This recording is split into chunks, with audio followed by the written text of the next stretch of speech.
안녕하십니까. 불의법문의 불가사의탈격 유마경 제117회차 서길보입니다. 지난 시간에 제5 문수살이 문질품에서 비유하면 마치 원수와 싸워 이겨야 용맹한 것입니다. 이와 같이 아울러 노병사를 제거하는 것이 이른바 보살이라고 합니다. 저 질병이 있는 보살은 마땅히 다시 생각을 해야 합니다. 마치 나의 병이 진실도 아니고 있는 것이 아닌 것처럼 중생의 병도 역시 진실도 아니고 있는 것이 아닌 것입니다. 유마보살이 병이 나서 지금 문사리가 문안을 갔단 말이죠. 작시 관시 어제의 중생 약기 애견 대비 즉응사이라. 이와 같이 관할 때에 모든 중생들이 만약 애욕의 견해로 대비심을 일으킨다면 곧 마땅히 버려야 할 것입니다. 대비심을 내도 애욕의 견해로 대비심을 낸다면 그걸 버려야 된다. 자, 우리는 보편적으로 삼륜이 청정해야 된다라고 하죠. 보시를 해도 마음에 없는 무주상보시, 그죠? 상이 없는 무주상보시 해야 되는 것처럼 애욕의 견해, 자기의 어떤 욕심을 위한 대비심을 내선 아니 된다는 이야기죠. 남들한테 보이기 위한, 자랑하기 위한 이런 것은 안 된다라는 얘기죠. 소이자하 보살 단제 객진번뇌 이기대비. 왜냐하면 보살은 객진번뇌를 끊어 없애고 자비심을 일으켜야 됩니다. 라고 했는데 객진이다라고 하는 손님으로 인해서 손님으로 티끌이 생기는 그런 번뇌죠. 자, 우리 본성은 모두 청정해요. 그러나 우리 번뇌는 본성과는 아무런 상관이 없죠. 육근이 육경을 부딪혀서 거기에서 일어나는 탐진치로 인해서 형성이 되는 것이기 때문에 바로 번뇌를 마치 주인에 대해서 보면 손님과 같은 것이다. 타의에 의해서 들어온 번뇌를 우리는 객진 번뇌를 한다는 얘기고요. 애견비자 즉어생사 유피염심이라. 애욕의 견해로 보는 자비의 애견비는 애욕의 견해로 대비심을 내는 거죠. 즉 생사의 피곤함과 싫어하는 마음이 있는 것이다 라고 했어요. 애욕의 견해로 대비심을 내면 생사의 피곤함과 싫어하는 마음이 있는 것입니다. 양능 2차 무유피염 제재소행 불이애견 지소복이야.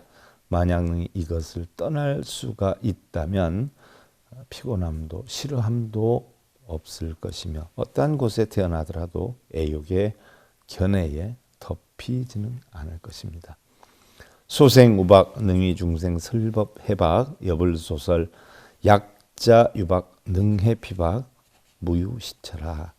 태어나는 곳에 결박이 없고 능히 중생을 위한 가르침을 설하여서 결박에서 벗어납니다.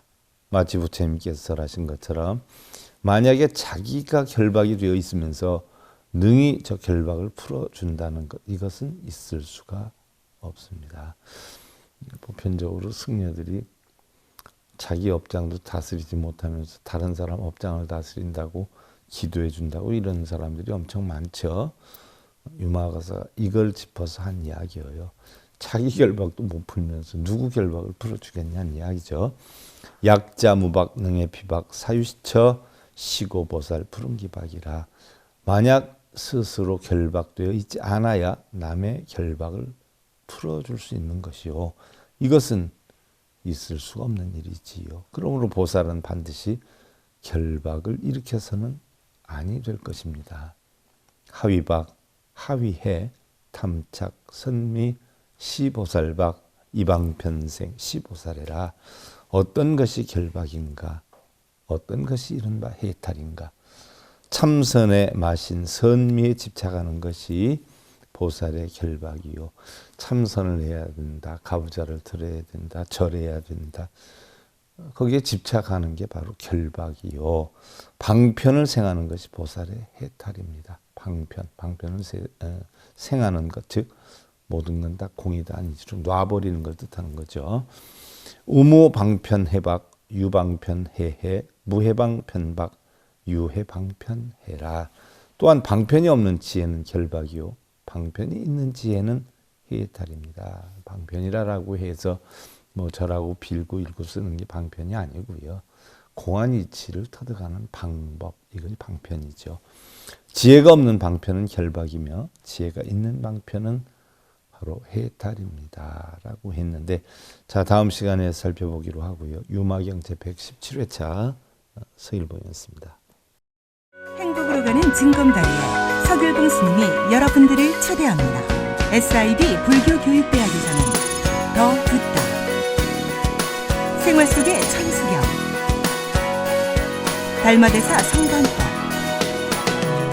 현대생활 불교 법요지, 불교학 개론, 성찰스님 백일 법문 등을 비롯한 다른 불법, 다른 진리, 서길봉 스님의 SIB 불교교육대학.